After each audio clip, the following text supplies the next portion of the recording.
Avant de déterminer la méiose et ses étapes, donc nous allons voir quelques termes clés. On a le crossover qui signifie un processus au cours duquel les chromosomes homologues échangent des parties. Aussi, on a l'interphase, c'est une phase du cycle cellulaire au cours de laquelle la cellule grandit et fait une copie de son ADN. Les chromosomes homologues, c'est l'ensemble de deux chromosomes, un par parent, qui sont très similaires l'un à l'autre et ont la même taille et forme. On a les chromatides sœurs, sont deux moitiés d'un chromosome dupliqué. Aussi, on a diploïde, c'est une cellule qui contient deux ensembles de chromosomes homologues. Haploïde, cellule qui ne contient qu'un seul ensemble de gènes. Donc, c'est quoi la méiose? Le but de la méiose est de produire des gamètes ou des cellules sexuelles. Lors de la méiose, 4 cellules filles sont produites et chacune est haploïde.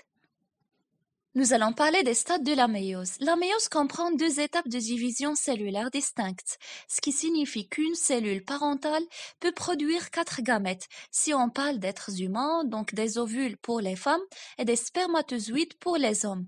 À chaque étape de division, les cellules passent par 4 étapes. On a la prophase, la métaphase, l'anaphase et la télophase.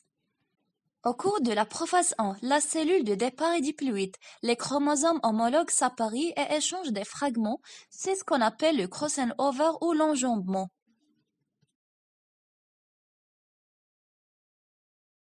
Métaphase 1. Les paires homologues s'alignent sur la plaque métaphasique.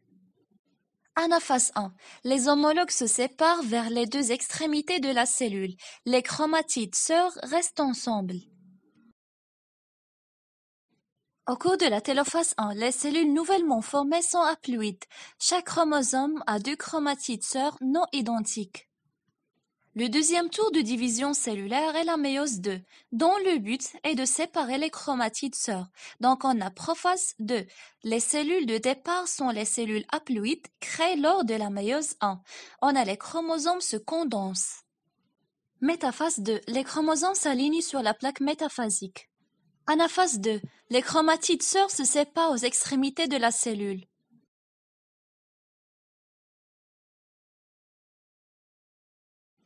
Et finalement, on a télophase 2. Les gamètes nouvellement formées sont haploïdes, donc chaque chromosome est composé d'une seule chromatide.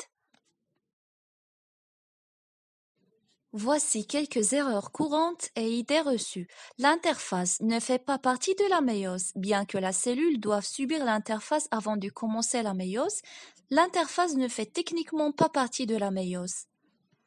L'enjambement n'a lieu que pendant la prophase 1. Le complexe qui se forme temporairement entre les chromosomes homologues n'est présent que lors de la prophase 1, ce qui en fait la seule occasion pour la cellule de déplacer des segments d'ADN au sein des paires homologues.